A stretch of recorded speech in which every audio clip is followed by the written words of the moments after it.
We will now cover Unit 4 of this class, which will encompass expansionism, the sectional divide between the North and the South, the Civil War, and Reconstruction.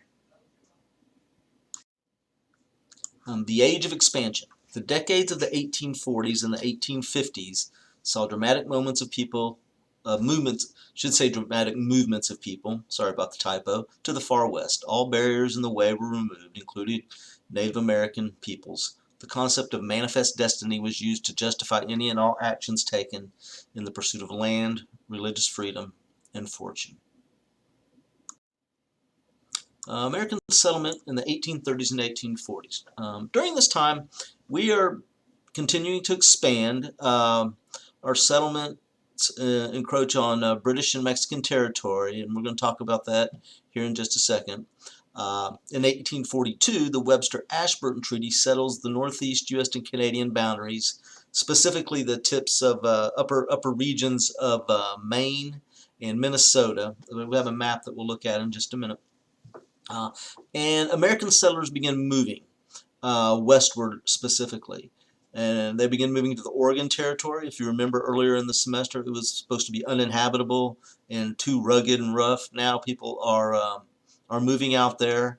The New Mexico Territory, which is owned by Mexico early on, and the California Territory, which is owned by Mexico early on in this time period, the 1830s. Here's a really good map that shows the territorial expansion. Of course, we're going to talk about all these additions. First, the United States itself, the far east part, and then the Florida, ceded by Spain in 1819, then the Louisiana Purchase in 1803, then Texas was annexed in 1845, of course, after the Texas Revolution of 1836. And then the Mexican secession of California, after and Arizona and Utah and all those future states after the Mexican War. And then the Oregon Country in 1846. And if you look at in the far upper right-hand corner, you see the upper reaches of Maine and the upper reaches of Minnesota. That was ceded by Great Britain in 1842 in the Webster-Ashburton Treaty. And that pretty much finalizes what we now know as the contiguous 48 states of the United States.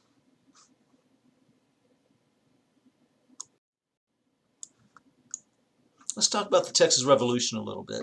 In 1821, Mexico gained its independence from Spain. And excuse me. And when that happened, they began encouraging settlement of Americans into Texas in order to, build up a tax base and to also create a buffer between Mexico and the Indians that still roamed in parts of Texas. So you started seeing a lot of Texas settlers coming from Kentucky, Tennessee, Virginia, the upper south of the United States. And one of the distinct things that happened, though, is that these new settlers did not accept a lot of the Mexican rules. Specifically, what grated against them was the requirement that all new Texas citizens, who were, of course, part of Mexico, had to declare themselves to be Catholic. And a lot of them did it just in name only, but they just didn't like the whole idea that they should be forced to do that. And so they start resisting. They start importing slaves, which that was not a set rule by Mexico early in the 1820s, but Mexico had outlawed slavery basically up to that point. But regardless of that, these Texans began coming in during the 1820s with their slaves.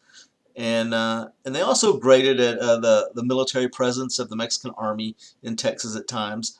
And so with all this going on and the tension rising between the white Texan settlers and the Mexican government, in 1830, Mexico bans immigration from the United States. They just decided they didn't want any more settlers coming in from the United States, and they also banned the importation of slaves. Now, this greatly angered not only those that lived in Texas, because they wanted more, quote unquote, of their own kind to come in to Texas, more white slave owners, and so the tension began to build. And by 1835, an armed rebellion breaks out. There's actual fighting between the Mexican army and Texan rebels. Uh, by March 1836, the Declaration of Texas declared itself an independent republic. Of course, you have the famous Battle of the Alamo, where Mexico defeated Texans who were defending the Alamo. Um, and it was while it's one of the most famous battles, probably in North American history, it was a loss for the Texans, but it was a rallying cry, and many of the Alamo defenders were seen as martyrs. And so, the war continued between the Texas rebels and the Mexican government. And in 1836, it finally came to an end with Santa Anna being defeated at the Battle of San Jacinto in what is now Houston, basically, with General Sam Houston leading the army against Santa Anna. And once Santa Anna signed the treaty that recognized Texas independence in 1836, the Republic of Texas was formed. Of course, Santa Anna would later repudiate that treaty and claim Texas as its own. Then, of course, later Texas will claim the boundaries set forth in the treaty were different than what really they were. But we'll talk about that in just a little bit. But Andrew Jackson is president at this time, and he was fairly close with General Sam Houston, and he probably in his own mind wanted to annex the state of Texas, as a state. And of course, that's what Texas wanted initially. Their goal was to, when they started fighting and were working towards their own independence, was to become a state of the United States of America. But Jackson refused to annex them based on political considerations.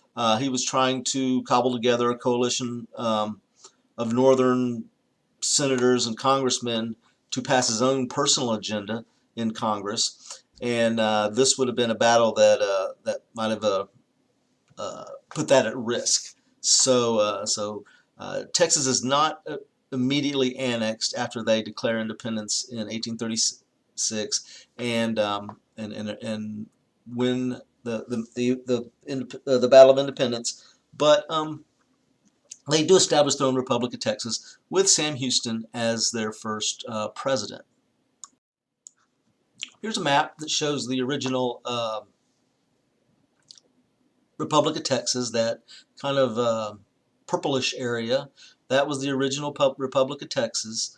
Of course, you see what that green area that's called the disputed area, that is going to be the area that is going to lead to the Mexican War here in the future that we're going to talk about, and as it's disputed between the United States and Mexico. Of course, also you can see some of those stars there where some of the major battles took place. The blue stars are Texan victories. The red stars are Mexican victories. Of course, the most famous being the Battle of the Alamo.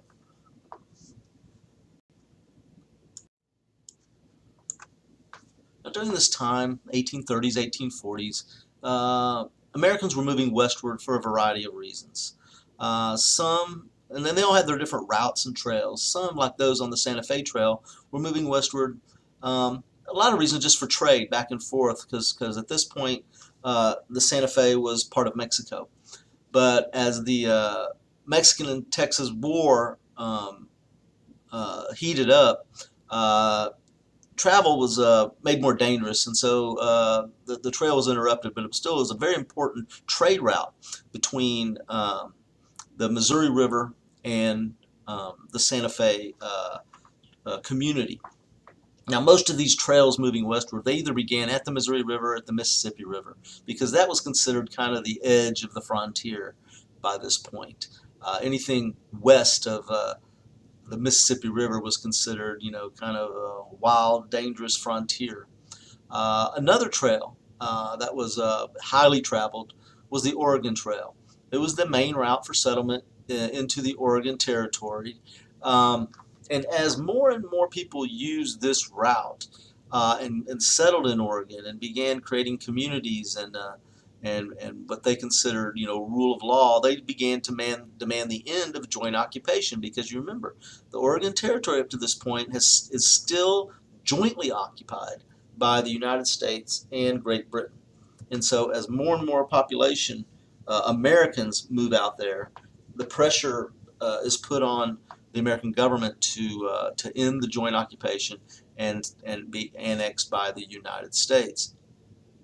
There's also the Mormon Trek or the Mormon Trail, and it overlaps, and we'll see a map of this in a minute. It partially overlaps with the Oregon Trail, but its route was specifically for the movement of members of the Church of Jesus Christ of Latter-day Saints in their continuous fleeing of persecution. First, about a little bit about the church. It was founded by Joseph Smith in 1830, and it did have some unorthodox or what was considered maybe unusual practices at the time. Specifically, their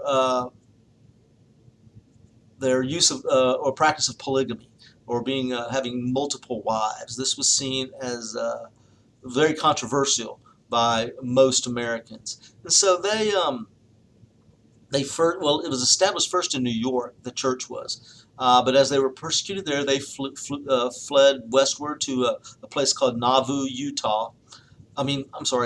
Illinois, where Joseph Smith was murdered by angry neighbors or people in that area, and that forced them to flee even further, led by their new leader, Brigham Young, who has of course, the main university, or one of the main universities in what will become Utah. Brigham Young University he is their namesake. So Brigham Young leads this movement to the Great Salt Lake in Utah, which will of course eventually become Salt Lake City. And they established their own independent nation, but as they called it, the state of Desiree. It was still part of Mexican territory, but they called it the state of Desiree. It was established in 1847 and would eventually become the state of Utah. Here's a nice map of the trails. You have the green one there, the Santa Fe Trail. You have the red Oregon Trail, which, as you can see, overlaps with the Mormon Trail, Mormon Trek. And they kind of branch off there right before Salt Lake.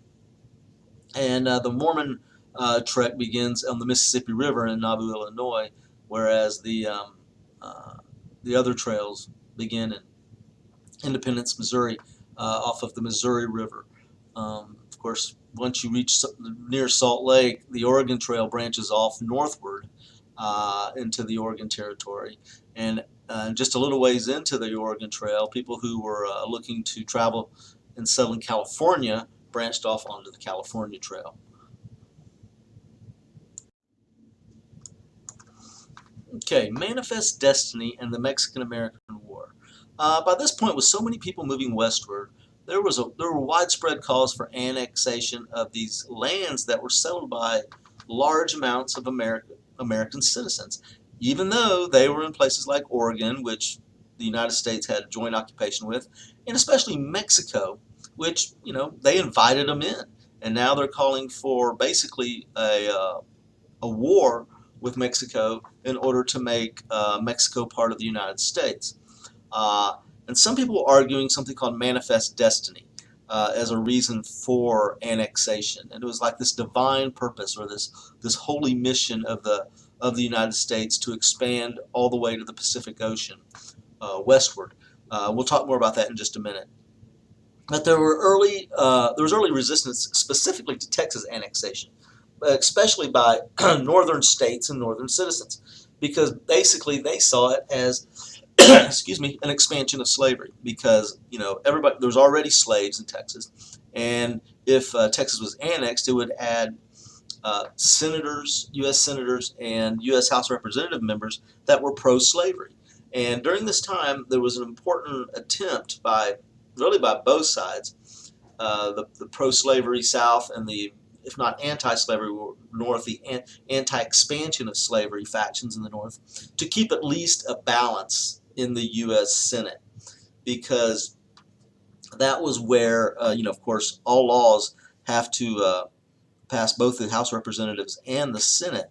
And the Senate was equally divided for most of this time period between pro-slavery states or pro-slavery expansion states and anti-slavery expansion states. And so any new states, either in the South, would anger the North, or in the North would anger the South. So Texas was wanted to become a state, but the resistance early on was from the northern states who didn't want a new slave state. But by 1844, President John Tyler negotiates an annexation with the state of Texas. But the Senate, as I mentioned, they were the ones that were very thought it would be very important to keep a balance of slave states versus free states. They refused to ratify the annexation, and this was a huge loss for Tyler, and it was such a loss that he actually lost his own nomination for re-election in the following election. So Tyler loses his nomination, and so James K. Polk runs in his stead, and he runs on an expansionist platform, and wins. He runs talking about, we want to annex, Oregon, we want to annex Texas. So he does eventually get elected. He wins the election of 1844, and the election at that time was seen as a referendum on annexation. And so by this time, the pressure on the Senate was such that they really couldn't stop the annexation. So Texas was annexed by a joint resolution under President James K. Polk. Just some numbers from the election of 1844. You can see Polk, the Democrat, receiving the most popular votes. Not by much. He only won the popular vote, it looks like, by about 38,000 total. And but he won the electoral vote by a pretty handy margin. Henry Clay, the Whig candidate, and then you have, I believe his name is James Birney, the Liberty candidate, which was one of the early anti-slavery parties. All right, let's talk a little bit about the doctrine of manifest destiny. We mentioned that just a little bit earlier. The term was coined by a newspaper editor named John O'Sullivan in 1845, and basically the doctrine of manifest destiny argues that it's the mission of the United States to expand to encompass coast to coast, Atlantic to Pacific territory. And that it was God wants the U.S. to expand, and it is our divine right to do it. And of course, this idea of unlimited expansion was embraced by many people, but it's something there's something kind of dangerous about that, because it basically when people and groups, any groups, declare, divine guidance, or that, that they do their work, based on what God wants them to do, it allows for, in their own minds, any justification for what they're doing. So it's justification for any and all means of settlement. And some of the most important, means of settlement, and maybe the two main ones that came out of this doctrine of manifest destiny was, starting a war with Mexico to gain the Mexican territory that we wanted, and maybe even, and a lot worse, is basically the destruction of the Native American population in the West. It was because they were seen as as so different, and they were seen as subhuman. And of course, they weren't Christians, so they were seen as heathens by a lot of these people. So their eradication, their murder, was seen as justifiable by many of these because they had God on their side. And it's a sad and dangerous way to use the justification of divine purpose. Now, Oregon. Remember, we've already annexed Polk annexed or under Polk. We annexed Texas, but now Oregon is a different story because Oregon is jointly occupied by the British, and so we have to deal with the British. Texas wanted to be annexed, and so that wasn't a real problem. But Oregon, you still have the British, and so Polk began talking about this during his campaign for president, and one of the phrases they came out with, or motto, was 5440 or fight. And 5440 is that latitudinal parallel. You got your longitude and latitude that encircles the Earth, and the 5440 parallel was the one that Polk claimed should be the rightful boundary between the United States and Great Britain. And so he says 5440 or fight. And he rejects, the joint occupation. He says, we're not going to do this anymore. England prepares for war while at the same time negotiating, because neither side really wants a war again. So they're negotiating while also talking war talk in their home countries. But eventually, through negotiation, the Senate approves the 49th latitude, the 49th parallel, as the border. And they also get control, very importantly, of a deep water port at Puget Sound. So it was a success to begin with.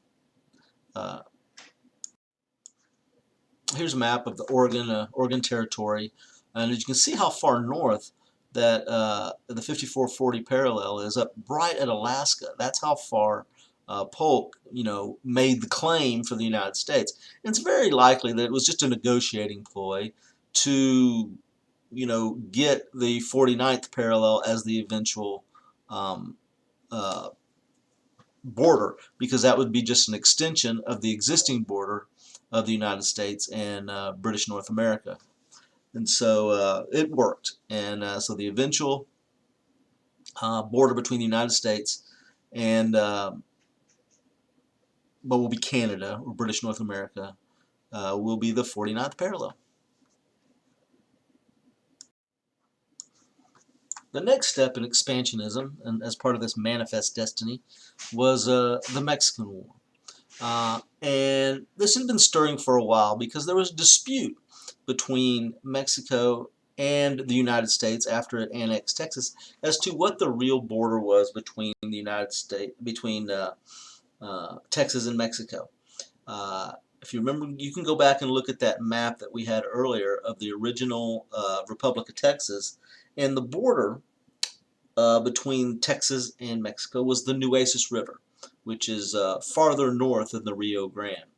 Now, after annexation by the United States and Texas becoming a state, the U.S. and Texas started claiming that it is the Rio Grande River, which is farther south, which is the true border. And this is, becomes in an international type of dispute. And so in order to lay claim to this territory for the United States, Polk orders General Zachary Taylor and his army into this disputed territory. Now, based on the treaties originally signed by Santa Anna and Sam Houston after the Texas Revolution, the border was the Nueces River, and so legally or rightfully, it is that area between the Nueces and the Rio Grande belongs to Mexico. So with Polk ordering Taylor into this area, basically this can be seen by most objective observers, of course not Texans in the United States, but anybody that looks at it objectively, as an invasion of Mexico by the United States. And of course, there's going to be retaliation. And so basically, somebody in the Mexican army fires upon these troops, these U.S. troops that have come into this disputed territory. And then, of course, Polk goes back to Congress and states that, American blood has been shed on American soil, and this is reason for war. When in reality, Mexico was doing whatever any nation would do in defending its territory. But nonetheless, it leads to a U.S. declaration of war on Mexico. Now, this is going to be a short and sweet war. The U.S. is much better prepared for this war, and of course, Mexico is going to find it difficult to defend itself against the United States. So you've got the war is taking place in multiple areas. You got California, you have New Mexico, you have Arizona, you have Texas. So Taylor, who of course is in northern Mexico or southern Texas and in that area, basically easily wins, because that is it's not a very populated area, and so there's not a whole lot of Mexican resistance in that area. Colonel Stephen Kearny takes New Mexico, and then John C. Fremont, remember that name, he'll run for president later. John C. Fremont takes control of California. And so all of the outlying areas of Mexico, all of the maybe colonial areas of Mexico, are now under the control of the United States. Now all that's left is to force Mexico to surrender. But to do that, they're going to have to put pressure on the government of Mexico and the capital of Mexico. Well, not the capital, but the main city of Mexico, Mexico City. So General Winfield Scott, who was leading the charge deep into Mexico, eventually by September of 47, that should be 1847. Please don't think that's 1947. My typo again. By September of 1847, General Winfield Scott has occupied Mexico and will eventually force the surrender. Now, the conclusion of the Mexican War, the end of the Mexican War, it basically officially ends with the signing of the Treaty of Guadalupe Hidalgo in February of 1848. And this is a very American-friendly treaty because, of course, if you win the war, you get to pretty much dictate the terms of the treaty. And so, of course, what the original dispute was about, if you remember, was which was the border of Texas. Was it the Nueces River, which was farther north, or the Rio Grande River, which was farther south? Well, under this treaty, the Rio Grande River becomes the official southern border of the United States. Not only that, but New Mexico, which includes Arizona at this time, so all the what would now be New Mexico, Arizona, Utah, Colorado, and California, all become property of the United States and ceded to the United States. It's a huge addition of land to the United States. And in return, the U.S. will pay Mexico $15 million, which is quite a bit of money at the time, but not near the value of the land taken. Now, after the war, there's historians look at things and try to think about why things happen. And one of the things that the U.S. could have done at the end of the Mexican War, because they basically defeated Mexico. They controlled their government, they controlled their major cities, they controlled their capital. Why didn't they just take all of it? Why didn't they just say, well, we'll just control all of Mexico, make it part of us, because they would, after winning the war, basically have that right to do that. And there's different theories, and nobody's come out and said, or nobody at the time said, we're not annexing all of Mexico because of this reason. But historians like to ask these questions. And some of the theories were, A, racism, the fact that, the area that they did annex, New Mexico, California, Colorado, Utah, was populated mainly by American citizens or former American citizens. Whereas farther south you go in Mexico, it's populated by Mexican citizens. And so they didn't want to make all of those Mexican citizens American citizens.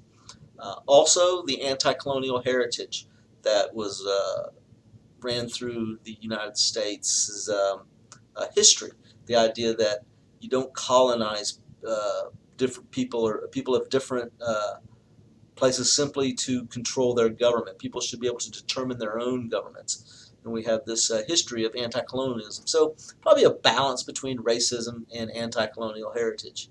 Many argue that this westward movement and this demand for California, especially all the way out to the California and the Pacific coast, was Pacific ports, like its deep water ports at San Diego and San Francisco, was the real goal for trade with Asia.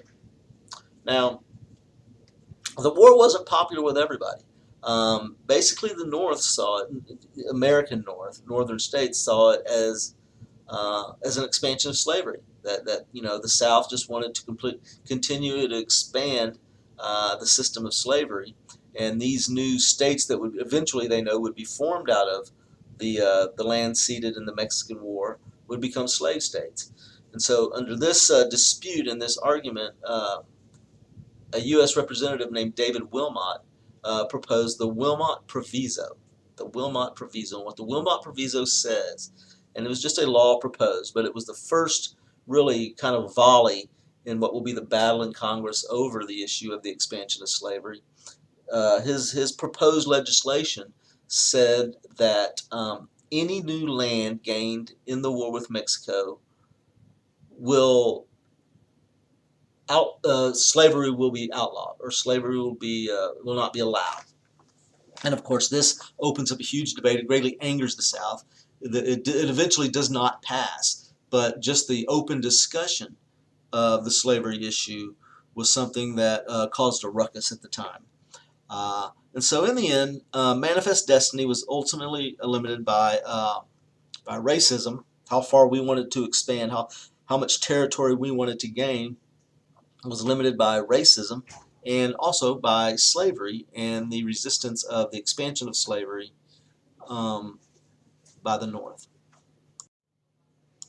Here's a good map representing some of the battles and details of the Mexican-American War.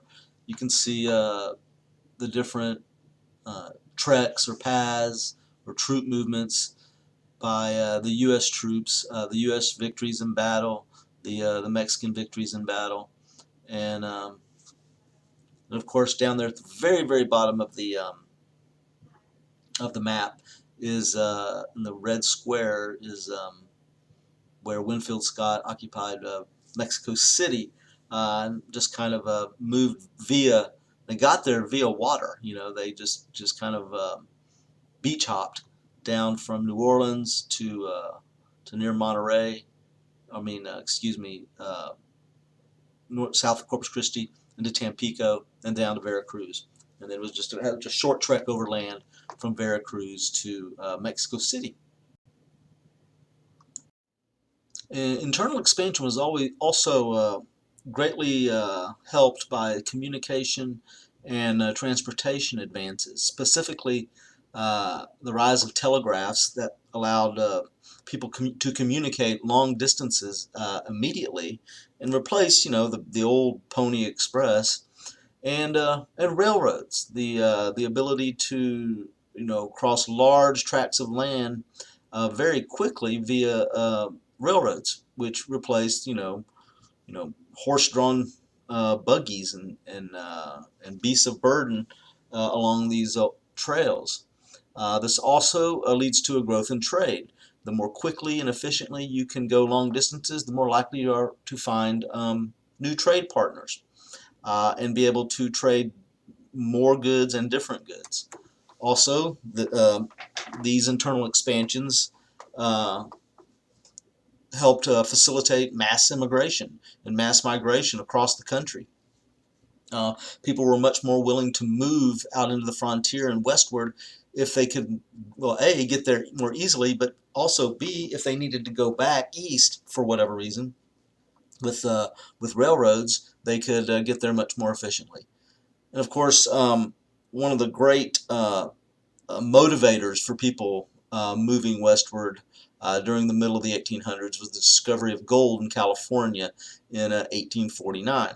Uh, uh, Now, territorial expansion wanes after 1848, but population and economic growth continue. We're not adding any more territories after that time, or very few, but the population in the territories that we've already, as a nation, accumulated will continue to grow.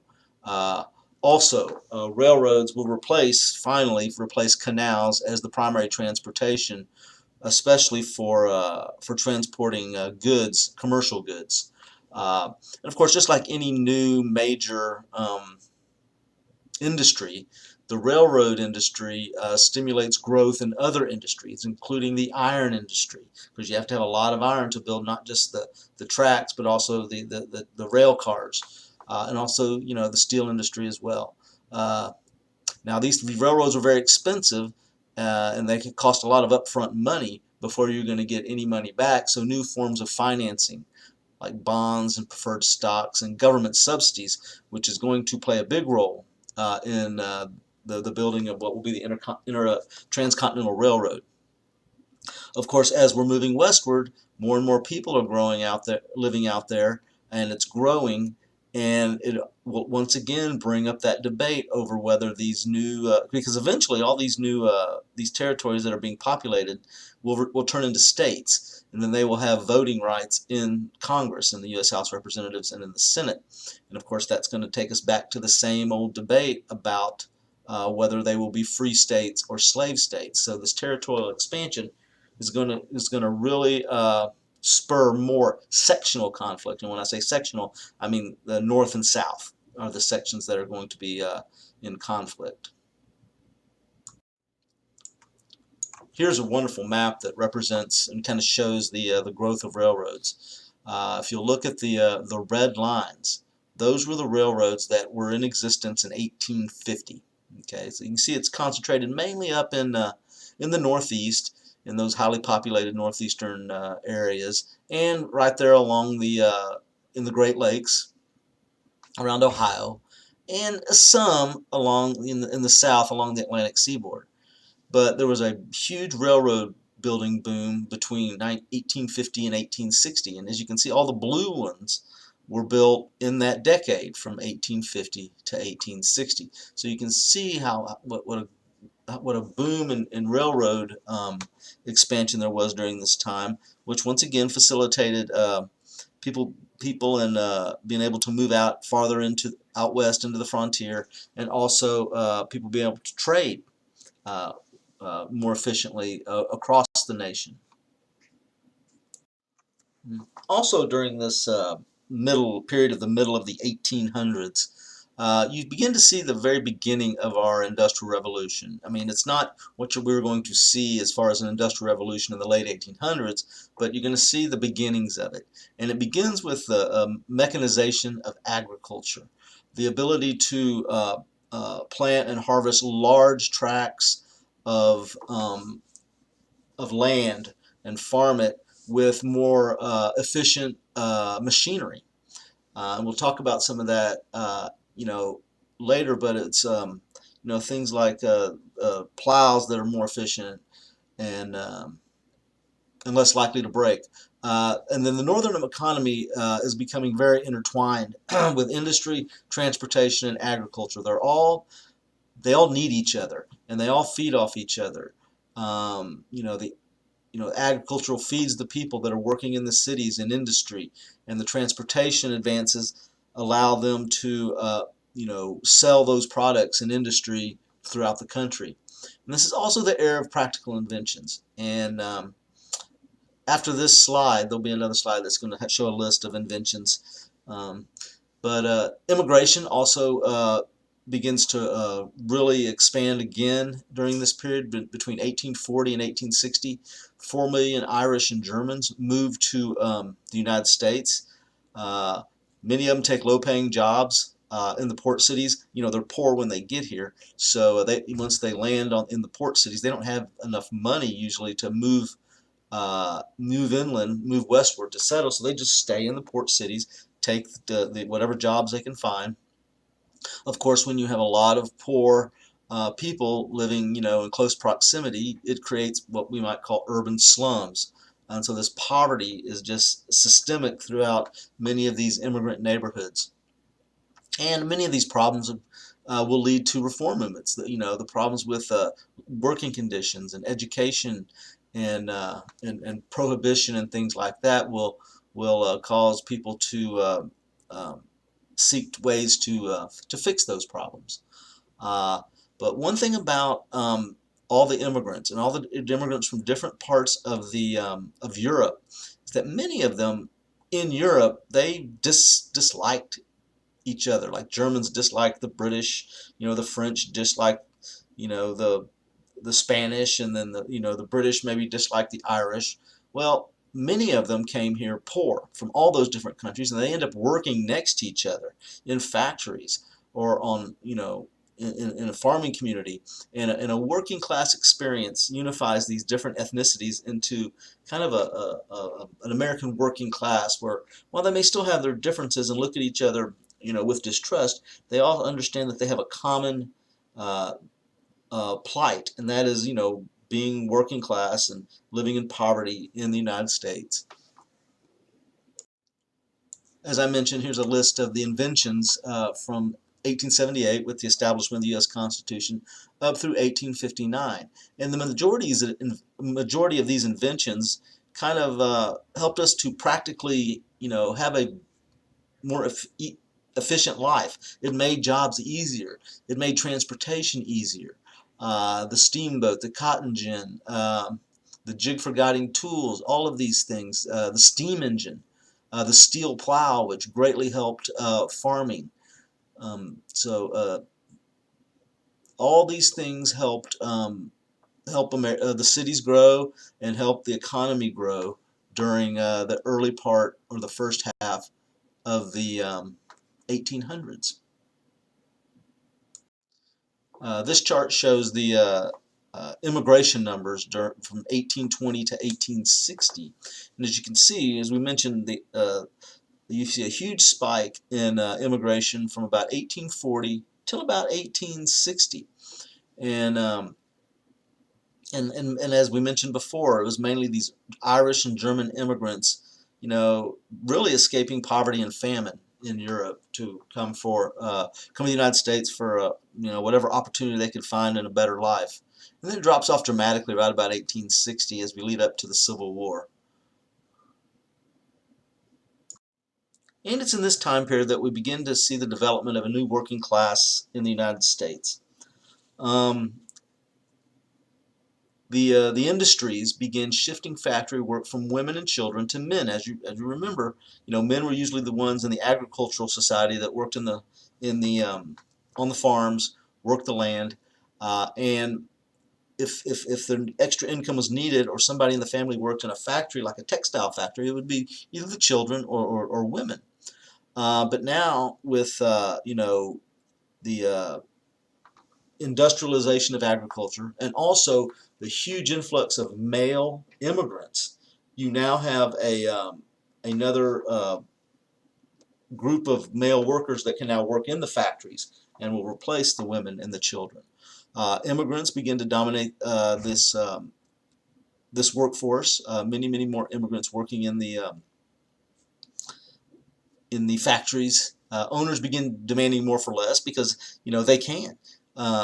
If you've got 100 workers in your factory and there's 100 more out there wanting a job, well, you can demand more of those working currently because you can tell them, well, if you don't work and do what I tell you to do and work longer hours for less pay or whatever, then somebody standing outside that door will do it, and we'll just get rid of you. And so it became a very difficult situation for workers.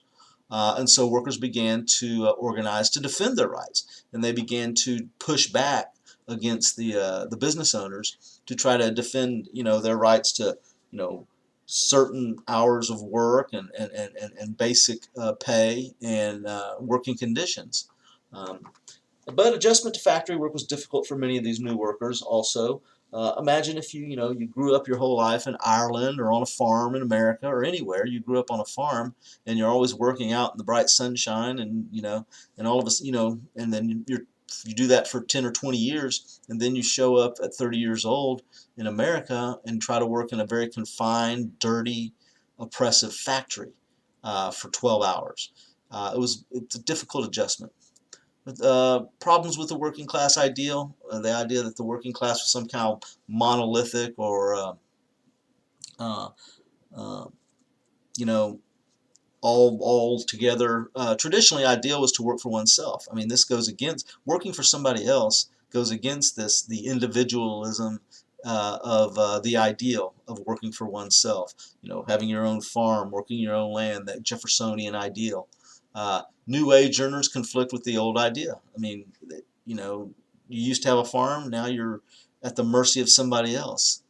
And this economic expansion once again creates class conflict, where you now have the wealthy owners of the factories and owners of the businesses, getting richer and richer off the work and very low wage work of the lower class, working class laborers.